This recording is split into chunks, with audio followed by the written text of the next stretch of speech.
रीता कहती है, माँ, मुझे पहले उसकी तस्वीर दिखाओ, फिर मैं फैसला करूंगी हाँ या नहीं का।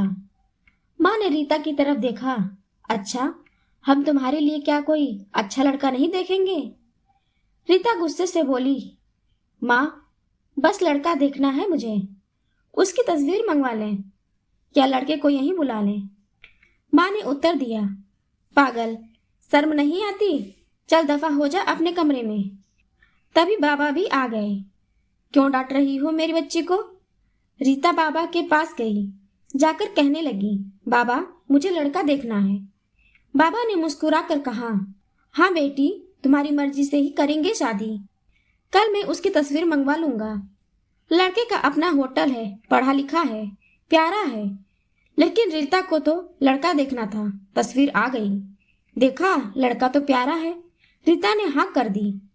15 दिनों में ही रीता की शादी हो गई। रीता और हमसफर सुशील का अरेंज मैरिज था। ना कभी मुलाकात हुई, ना कभी कोई बात, कभी एक दूसरे को मिले भी नहीं। यह ऐसा पवित्र रिश्ता होता है, दो अजनबी एक जान हो जाते हैं। जो कभी जिंदगी में मिले भी ना हो, वह पल भर में एक दूसरे की जान बन जाते हैं। पहली रात थी। सुशील कमरे में आया, हाथ में आइसक्रीम लिए हुए। रीता नजरें झुकाए बैठी थी। आइसक्रीम तो रीता की फेवरेट थी। सुशील मुस्कुराया और पास बैठ गया। सुशील थोड़ा सा शरारती भी था। आइसक्रीम खाते हुए बोला, जितने पैसे शादी में खर्च किया, इतने की काश में आइसक्रीम खा लेता।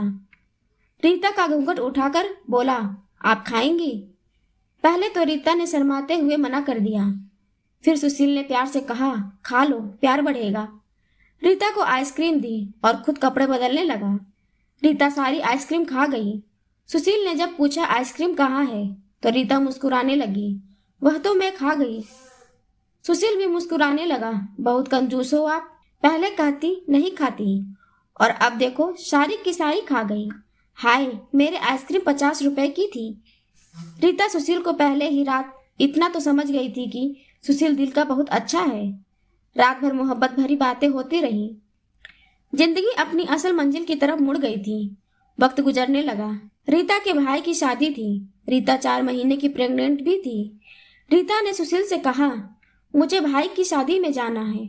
सुशील ने रीता के पास बैठकर बोला, रीता, डॉक्टर ने आपको लंबी यात्रा करने से मना किया है, इसलिए मैं कोई रिस्क नहीं ले सकता। मैं नहीं इजाजत दे सकता शादी में जाने की। रीता को बहुत गुस्सा आया। उसने बोला, सुशील, आप पागल तो नहीं हो गए हो? मेरे भाई की शादी है और आप जाने से मना कर रहे हैं। आप मुझे कार में छोड़कर आराम से आ जाना। सुशील ने रीता का हाथ पकड़कर बोला, रीता, क्यों बेकार की जिद करती हो? डॉक्टर ने यात्रा करने से मना किया है। मैं नहीं जाने दे सकता तुमको। तुम लापरवाह हो जाती हो और मैं तुमको किसी और के भरोसे नहीं छोड़ सकता। इतना कहकर सुशील कमरे से बाहर चला गया। रीता रोने लगी। उसने अपनी माँ को फोन किया और बोली कि सुशील मना कर रहा है। माँ ने समझाया, अगर वो मना कर रहा तो मत आओ। लेकिन रीता की भाभी और भाई जिद करने लगे कि क्यों नहीं आने दे रहा सुशील हमारी बहन को। वो रात में रीता के घर आए। सुशील भी उस टाइम घर ही था। वो बोलने लगे कि मेहंदी है, 3 दिन की तो बात है, हम रीता को लेने आए हैं। सुशील ने रीता की तरफ देखा। रीता, मैंने क्या कहा था तुमसे? रीता ने नजर झुका ली और कमरे में चली गई। सुशील को गुस्सा तो बहुत आया, लेकिन सब्र कर लिया। कुछ रुपए जेब से निकाले और रीता को दिए और बोला, यह कुछ पैसे रख लो, बाकी और चाहिए तो ले लेना, मैं आऊंगा कल। रीता बहुत खुश थी। सुशील ने अपने सीने से लगाए रीता को बोला, अपना ख्याल रखना। रीता फिर शादी में चली गई। मेहंदी की रात रीता की बुआ की लड़की भी आई हुई थी। दोनों साथ में खूब डांस किए। बारात वाले दिन जब भाई की बारात लड़की वालों के घर पहुंची तो बारिश हो रही थी। गली में काफी कीचड़ था। रीता का पांव फिसला और वो गिर गई। गिरते ही उसके पेट में दर्द होने लगा और रीता जोर जोर से रोने लगी। जल्दी से रीता को अस्पताल ले जाया गया। रीता दर्द से चिल्ला रही थी। जब सुशील को रीता के बारे में पता चला तो सुशील घबरा गया। वह जल्दी से अस्पताल पहुंचा। डॉक्टर रीता को इमरजेंसी वार्ड में ले गए थे। सुशील बहुत परेशान था। उसके दिल की धड़कन बेकाबू थी और जुआ पर ईश्वर का जाप था।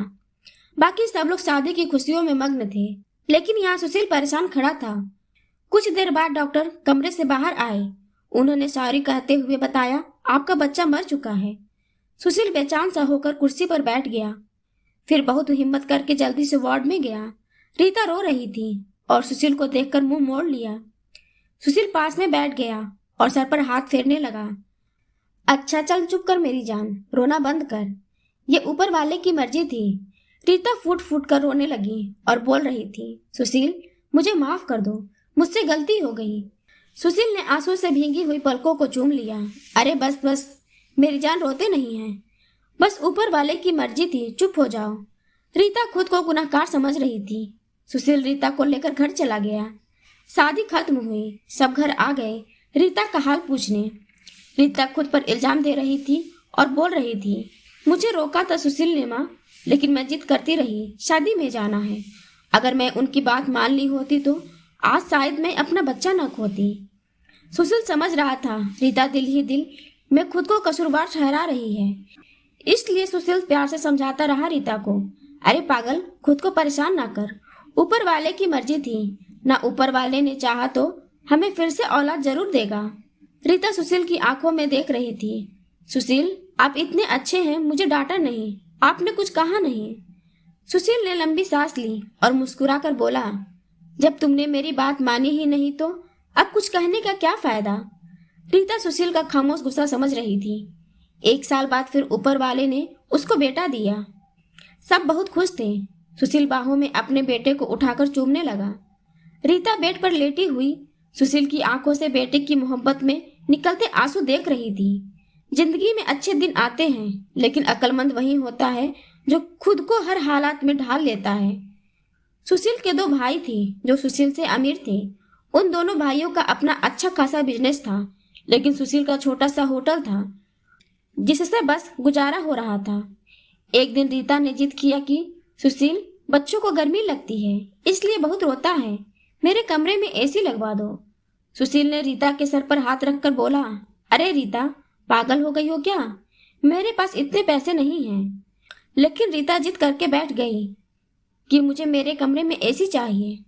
सुशील अपने बेटे को सीने पर रखकर खेल रहा था उसके साथ। रीता बस एसी लगवाने की जिद किए बैठी थी। सुशील ने रीता का हाथ पकड़कर अपने करीब किया और बोला, रीता, पता नहीं क्यों इतनी जिद्दी हो तुम, लगवा दूंगा एसी। फिर बाद में सुशील ने एसी लगवा दी कमरे में। कुछ समय बाद ऊपर वाले ने उन दोनों को एक बेटी दी। दोनों बहुत खुश थे। सुशील रीता की अच्छी बुरी ख्वाहिश पूरी करता था, लेकिन फिर भी छोटी छोटी बातों पर उनमें झगड़ा रहता ही था। बेटा 4 साल का हो गया था और बेटी 1 साल की। सुशील का होटल का काम अच्छा नहीं चल रहा था। एक दिन सुशील कुछ परेशान था और जब वह घर आया तो देखा बेटे ने उसका लैपटॉप तोड़ दिया था और रीता मोबाइल पर लगी हुई थी। सुशील ने देखा लैपटॉप टूटा हुआ पड़ा है। सुशील चिल्लाकर बोला, रीता यह क्या है। रीता ने देखा और बोली, यह आपके लाडले ने तोड़ा है। सुशील गुस्से में पहले ही था। उसने रीता को गाली देकर बोला, तुम्हारा दिमाग काम नहीं करता, इसमें मेरा सारा डाटा था, तुम पागल हो क्या, जाओ खाना लेकर आओ। रीता गुस्से में बोली, सुशील, मैं नौकरानी नहीं हूँ, सारा दिन बच्चों को संभालूं और फिर तुम मुझे गाली दो। सारा दिन इतना काम करूं और कदर इतनी सी है, गाली दे रहे हो। रीता खाना लेकर आई। बैगन बने हुए थे। सुशील ने बैगन देख चिल्लाकर बोला, तुम्हारा दिमाग खराब है, तुमको कितनी बार समझाया है, मैं बैगन नहीं खाता। सुशील ने खाना उठाकर फेंक दिया और उठकर बाहर चला गया। इतने में बेटे ने कांच का गिलास तोड़ दिया और उसके हाथ पर लग गया। उसके हाथ से काफी खून बहने लगा था। रीता ने बेटे को 1-2 थप्पड़ लगा दिए और बोलने लगी, बहुत तंग आ गई हूं मैं तुम बाप बेटे से। बेटे को उठाकर कमरे में ले गई और रोने लगी, साथ ही गुस्से में बोल रही थी, 5 साल हो गई इस इंसान के साथ, मेरी कदर ही नहीं है। इसके बाद बेटे के जख्म पर मरहम लगाने लगी। रात भर सुशील घर न आया। रीता ने भी फोन करके ना पूछा। रीता ने अपनी माँ को बताया, सुशील आजकल ना खर्चा दे रहा है, ना अच्छे से बात करता है, गालियां दे रहा है। माँ ने कहा, अच्छा, हम उससे बात करते हैं। सुशील को महसूस हुआ कि रीता के साथ उसने अच्छा नहीं किया। उसने सोचा कि घर चलकर रीता से माफी मांग लेता हूँ, लेकिन जब वो घर पहुंचा तो उसने देखा कि घर में रीता के माँ बाप आकर बैठे हुए थे। सुशील ने रीता की तरफ देखा। रीता खामोश रही। उसने सबको नमस्ते किया। उसके बाद बात शुरू हो गई। माँ चिल्लाकर बोली, क्यों बेटा, तुम खर्चा नहीं देते हो रीता को, और गालियां क्यों देते हो? सुशील ने गुस्से से कहा। इसको सब कुछ देता हूँ, बस यह तमाशा करना चाहती है। रीता भी गुस्सा में थी। वह भी गुस्से में बोली, क्या देते हो महीने में?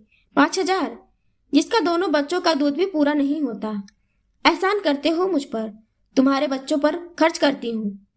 बात इतनी बढ़ जाती है कि सबके सामने सुशील ने रीता को थप्पड़ मार दिया। रीता की माँ को बर्दाश्त ना हुआ। वह अपनी बेटी को साथ ले गई, दोनों बच्चों को भी साथ ले गई। सुशील ने भी उन्हें रोका नहीं। रीता नाराज होकर चली गई। रीता को थप्पड़ ज्यादा जोर का लगा था और चेहरे पर निशान बन गया था। माँ भी रोने लगी। न जाने पहले भी कितना जुल्म करता होगा मेरी बेटी पर। सुशील पहले से ही अपने होटल में कमाई न होने की वजह से परेशान था और अब यह परेशानी बढ़ गई। रीता मायके में थी, सुशील यहाँ घर में परेशान था। हालात इतने खराब हो गए कि सुशील को अपना होटल बेचना पड़ा। 2 महीने गुजर गए। दोनों ने एक दूसरे से बात तक न की। दोनों गुरूर में थे। सुशील को लगता था खुद गई है खुद आएगी, और रीता की अकड़ थी कि सुशील मनाने आएगा तो जाऊंगी। ऐसे ही 8 महीने गुजर गए। कोई बातचीत नहीं हुई। सुशील के एक दोस्त ने सुशील से पूछा, कमाने विदेश जाओगे तो बताओ, मेरे पास वीजा है। हालत काफी बुरे थे, इसलिए सुशील विदेश चला गया और नंबर बंद हो गया। 1 साल गुजर गया। दोनों ने एक दूसरे से कोई बात नहीं की। रीता अपने भाई से जरूरत का खर्च ले ली थी, लेकिन भाई भी कब तक खर्च देता, उसका भी खर्चा था। कभी रीता के बच्चे कोई नुकसान कर देते या कोई चीज तोड़ देते तो रीता की भाभी हजारों बातें सुनाती थी। रीता चुपचाप सुन लेती थी। क्या करती, आखिर किसी को कुछ बताते भी न थी। दीपावली का दिन था। रीता ने भाई से कहा, पैसे दे दो, बच्चों को शॉपिंग करवानी है। तभी भाभी ने बोल पड़ा, बहन, इनके लिए हमारे पास फालतू के पैसे नहीं हैं। उस इंसान के साथ नहीं रह सकती तो तलाक लेकर किसी दूसरे से शादी कर लो और जाओ यहाँ से। रीता उस दिन बहुत रोई थी। उसे एहसास होने लगा था उससे कितनी बड़ी गलती हुई है सुशील को छोड़कर। सुशील भी दुबई में बच्चों को याद करके बहुत रोता था। उधर रीता के भाई ने रीता के लिए एक आदमी देखा था जिसकी पत्नी की मृत्यु हो चुकी थी और उसके 4 बच्चे थे। सुशील सोच रहा था कि रीता तो मासूम है, थोड़े से गुस्से पर नाराज हो जाती है। मैं खुद ही उससे माफी मांग लूंगा अपनी जान से। वह टिकट करवाकर हिंदुस्तान वापस आ गया। रीता रो रो कर भगवान से अपनी गलती की माफी मांग रही थी। हे ऊपर वाले, मुझे माफ कर दे, मुझे मेरा सुशील वापस कर दे। रीता रात भर रोती रही और सुबह जब वह बेटे को स्नान करवा रही थी कि वह दरवाजे की घंटी बजी। भाभी ने दरवाजा खोला तो सामने देखा सुशील खड़ा था। रीता की सुशील पर नजर पड़ी। रीता नंगे पांव दौड़ते हुए जाकर सुशील के सीने से जा लगी और जोर जोर से रोने लगी और बोली, सुशील, मैं बहुत प्यार करती हूँ तुमसे। और सुशील के पांव पकड़ लिए। माफ कर दो सुशील मुझे। रीता सुशील के साथ घर वापस आ गई। दोनों खुशी से सब बातें भुलाकर जीने लगे।